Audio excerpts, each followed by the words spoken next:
My Mill exclaimed. "How dare you rest, as a daughter-in-law? It's a million years too early." She said that as she fiercely kicked my belly. With a satisfied look, she returned to the living room after her assault. I lost consciousness from the shock, but a certain individual who saw everything rushed me to the hospital. Thankfully, the tests showed no anomalies, yet the fact my Mill kicked me remained unchanged. We swore to retaliate against her. My name is Jessica.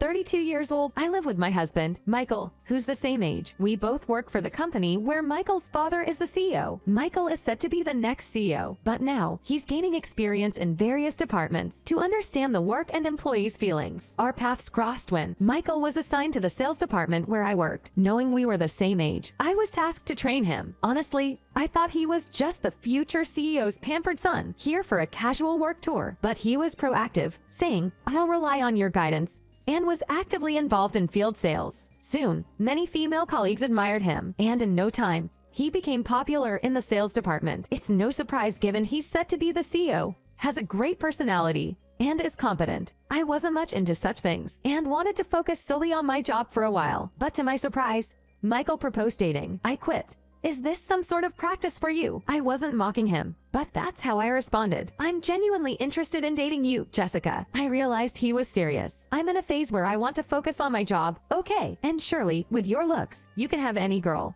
"Why me?" I truly wanted to prioritize my work, but he replied, "I'll strive to make you consider dating." He was relentless. Overwhelmed by his persistence, we started dating a month later. The condition was, I can prioritize work when it's busy. Michael agreed, and our relationship began. After dating for a year, we decided to get married. Everyone in my family was over the moon. They jokingly say, "She's not exactly marrying into wealth." Huh? I figured being welcomed with laughter is better than being opposed. But the real issue was with my husband's parents. He's next in line to be the CEO of his company. I was worried they might be completely against our union. With these concerns, I headed over to my in-laws' place. To my surprise, they were incredibly welcoming, especially my father-in-law, who seemed to have done his homework on me. He said, "I trust Jessica with Michael. After all, she's the one leading the sales team at her age." Mill added, "If Dad trusts you, I won't oppose.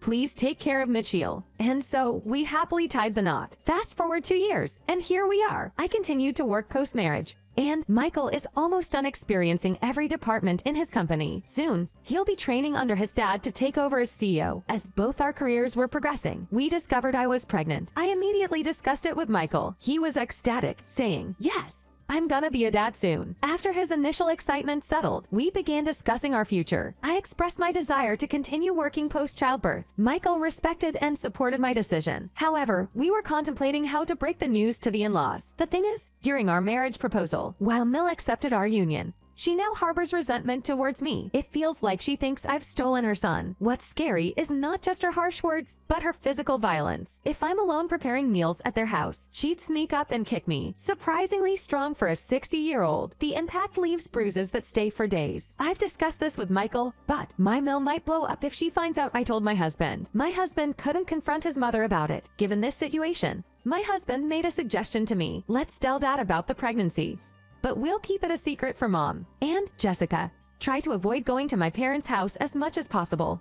I wouldn't want Mom to notice anything and cause trouble. To distract Mom, I'll visit home more frequently. She should be satisfied just seeing me." I thought my husband's idea was a good one. This became our strategy towards my Mill until our baby was born. The next day, we went to my father-in-law's and discussed the plan. He agreed to go along with it. A month after finding out I was pregnant, I was battling severe morning sickness. I was overly confident that I wouldn't experience it, but that wasn't the case. I was feeling so sick that I even had to take some days off from work. My husband, concerned about me, reduced the frequency of his visits to his parents' house than initially planned. This could lead to some complaints from my Mill. And just as I thought that, she called. "Jessica, you haven't been coming over recently. Is something up?" Caught off guard, I replied, "Work has been really busy. I'm sorry I couldn't visit." Then my Mill responded, "Oh, you being busy with work isn't something new, right? I just want to know why Mitchell isn't visiting." As I suspected, she was upset that my husband wasn't coming over. "Could you tell Mitchell for me? I've been feeling a bit under the weather lately,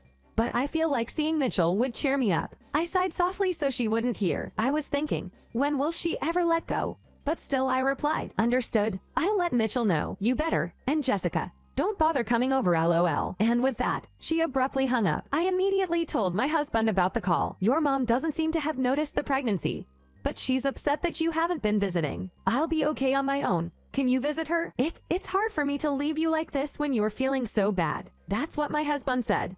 But I thought it would be more of a hassle if my mill found out about the pregnancy. I persuaded my husband to visit her home periodically. A month passed. I managed to have him visit his mother's house on a regular basis. Thanks to that, we hardly received any calls from my mill. Whether it's due to the lack of stress from my mill, my morning sickness has almost disappeared, allowing me to go to work every day. But then one day, when my husband came back from his mother's house, he brought up something unexpected. You know, in about 2 weeks on the long weekend, the family's getting together for a dinner party at Mom's place. She's insisting we bring you along, Jessica. My husband's family holds these kind of dinner gatherings a few times a year. The location for these gatherings rotates among family members' houses. This time, it seemed it was decided to be held at my MIL's place. What makes it challenging is that the host has to prepare all the dishes for the dinner. The last time it was held at my MIL's place, nearly a year ago, I started preparations early in the morning and somehow managed. Back then, my mill was boasting, "My son's wife, Jessica, is such a great cook.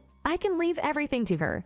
And she didn't help with anything. I suspect this time will be no different. However, the situation is different from a year ago. Although I'm not showing much yet, I'm undoubtedly pregnant. And unfortunately, both my husband and my father-in-law have work on that day. Still, I thought I needed to go. I'll do my best so your mom won't get suspicious. No, let's just decline this time. I'll try to explain it to Dad. I'm okay now. The morning sickness is gone. And there's still a long way to go in this pregnancy.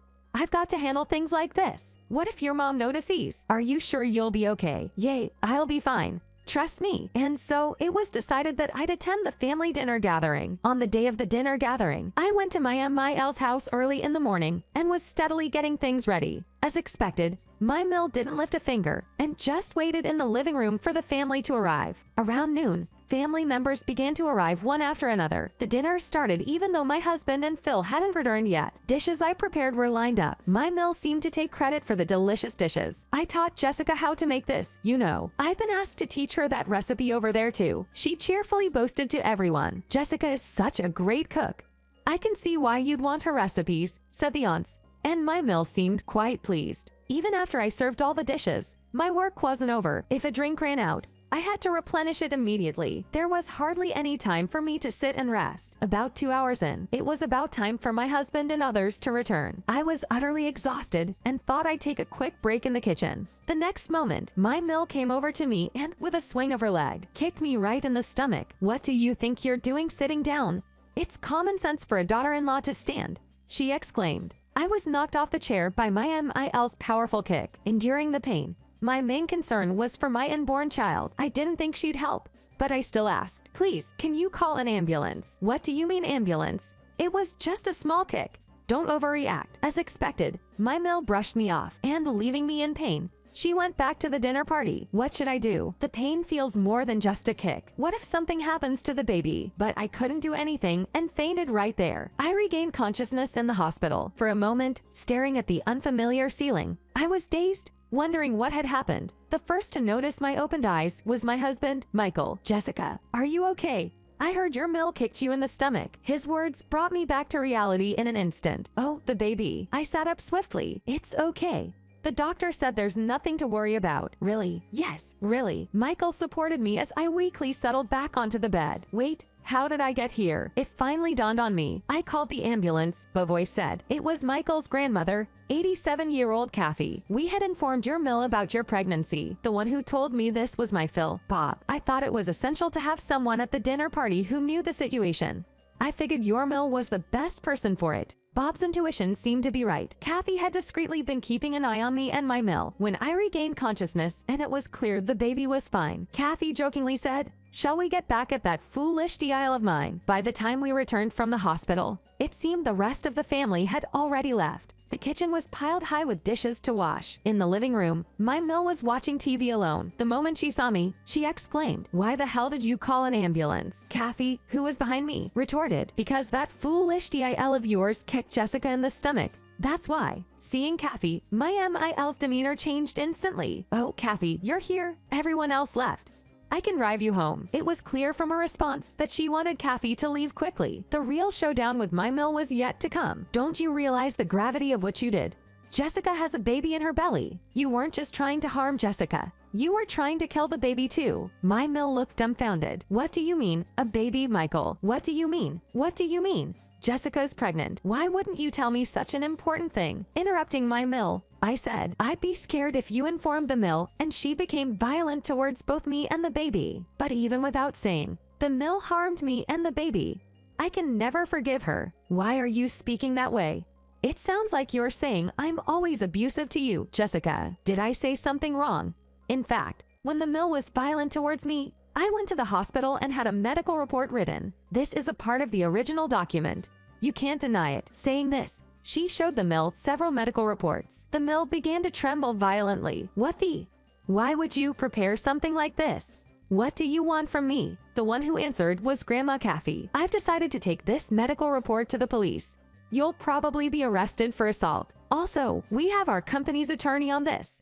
We intend to sue you in civil court as well, so be prepared. Even at 87, Grandma Kathy was sharp. Actually, Kathy was the former CEO of the company that Phil, her son-in-law, is now running. After her husband passed away early, Kathy took over the business from being a homemaker and made the company grow significantly. Although she's strict about work, once she's off the clock, she's easygoing and kind, loved by all her family members. So, being on her bad side means being alienated by the family. The Mill has now completely become Kathy's enemy. Knowing this, the Mill is trying to cling to Kathy. Mom, please wait.